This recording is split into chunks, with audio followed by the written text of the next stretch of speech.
Okay, proceeding further, we come to next concept, and our next concept is skew lines or non-coplanar lines. Okay, now what is skew lines or non-coplanar lines?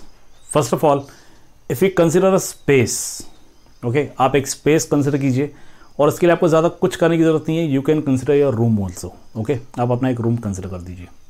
ठीक है, now just see what I am saying to you. आप जो ये room consider कर सकते हो, इसमें आप देख सकते हो कि आपके 6 फेसेस है. Front wall, back wall, this side wall, ceiling and floor. 6 faces. अब ये फेसेस जब जब आपस में मिलते हैं तब इनके इंटरसेक्शन से लाइन बनती है. And there are total 12 lines. 1 2 3 4. 4 lines ऊपर, ऐसी 4 लाइन्स नीचे, and these 1 2 3 4. Total 12 lines you can see. Okay, in short edges, okay, faces रहते हैं क्यूब के या बॉक्स के, और फिर जो एजेस है, एजेस टोटल 12 रहते हैं. Okay, now simply here in the space means in your room, in the space 12 lines आपके सामने है बिल्कुल. ठीक है, you see this line means आपका जो सीलिंग है. Okay, ceiling and this wall, side wall. Ceiling और साइड वॉल में जो इनका इंटरसेक्शन है वो एक लाइन आप देखिए. Okay, and see this line, this one means this wall, okay, and floor. इनका इंटरसेक्शन ये लाइन रहेगी. तो एक लाइन आपकी इस तरह की है ऊपर, ओके, और दूसरी लाइन इस तरह की है नीचे. Okay, you can see these lines are neither intersecting, okay, nor they are parallel. ये लाइन्स इंटरसेक्ट भी नहीं हो रहे हैं और पैरेलल भी नहीं है. ओके, अब ऐसे जो लाइन्स रहते हैं, the lines in the space which are neither intersecting nor parallel are called skew lines. Skew lines, lines in space which are neither intersecting nor parallel are called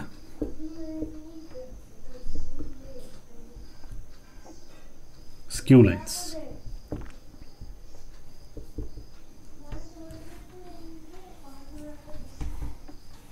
Lines in the space which are neither intersecting nor parallel are called skew lines. मैंने आपको एक best example skew lines का दिया हुआ है. एक ये side wall और अपर सीलिंग, इसका आप लाइन ऑफ इंटरसेक्शन देख लीजिए. ये इस डायरेक्शन में रहेगा. Okay, it will be in this direction. Okay, और जो दूसरा एग्जांपल मैंने आपको दिया है वो ये वॉल है और नीचे फ्लोर है. इनका लाइन ऑफ इंटरसेक्शन ये रहेगा. अब ये जो था पहली लाइन वो ऊपर इस तरह से है और जो दूसरी लाइन है वो नीचे इस तरह से है. ठीक है, you can see this. Okay, ये इस तरह के लाइन्स रहेंगे.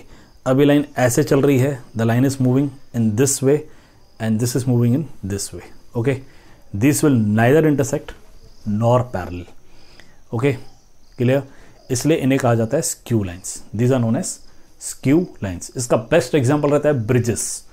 जो फ्लाईओवर और ब्रिजेस कंस्ट्रक्ट होते हैं ना, they are the best examples of skew lines. Okay, generally क्या होता है, ऊपर से ट्रेन ऐसे जा रही है और नीचे से रोड रहता है, गाड़ी ऐसे जा रही है. ठीक है, या फिर रिवर्स भी हो सकता है कि नीचे से ट्रेन जा रही है और ऊपर से गाड़ी जा रही है. ठीक है, सो ब्रिजेस, फ्लाईओवर्स जो बनते हैं ना, these are the best examples of skew lines. Okay, clear. इसमें लाइन्स ना ही आपस में इंटरसेक्ट होते हैं और ना ही पैरेलल रहते हैं. अब जहाँ पे नज़दीक आ जाते हैं एक दूसरे के, वहाँ इनका जो डिस्टेंस फाइंड होगा, that will be the shortest distance. Okay, that will be the shortest distance. So first of all we will see this skew lines जो मैंने आपको बताया. अब ये कॉन्सेप्ट क्यों होता है स्क्यू लाइन्स का? Because of this happens because of non coplanar lines. आप इन लाइन्स को एक प्लेन में नहीं रख सकते हो. ठीक है, ये एक प्लेन में नहीं रहते हैं, ये डिफरेंट प्लेन्स में है. That's why they are neither intersecting nor parallel. इसलिए यहाँ पे एक वर्ड और लिखा हुआ है, non coplanar lines. Okay, now जैसे मैंने आपको ये लाइन बताई थी, दिस वन, इसका ये पॉइंट कंसिडर कीजिए, और ये लाइन बताई थी दिस वन, इसका आप ये पॉइंट कंसिडर कीजिए. Consider these points. अगर आप इन दोनों में डिस्टेंस फाइंड करोगे तो बहुत दूर डिस्टेंस दिखाई देगा. अगर आप पॉइंट्स को यहाँ लेके आओ, एक पॉइंट आपने यहाँ लिया, एक पॉइंट यहाँ लिया, तो यहाँ पे भी डिस्टेंस जो आएगा वो सही डिस्टेंस नहीं होगा। इनका सही डिस्टेंस कहाँ होगा, यहाँ पे, मतलब जहाँ पे एक ऐसी लाइन आ रही है इस तरह से जो इसको भी परपेंडिकुलर है और इसको भी परपेंडिकुलर है। अब फिर से आपके रूम की बात करते हैं। ये आपकी एक लाइन है जो मैंने आपको बताई थी और ये लाइन है। तो ये वॉल और ये wall, side wall and this wall, इनसे जो लाइन ऑफ इंटरसेक्शन बन रही है ना, ये लाइन इसको भी टच कर रही है ऊपर परपेंडिकुलर और नीचे भी टच कर रही है परपेंडिकुलर। तो ये जो डिस्टेंस है, this is the shortest distance between these two lines. Okay, clear. अब नेक्स्ट वीडियो में आपको बताऊंगा कि इनका जो ये शॉर्टेस्ट डिस्टेंस है वो हम कैसे फाइंड कर सकते हैं। Okay, first of all please try and understand what are skew lines.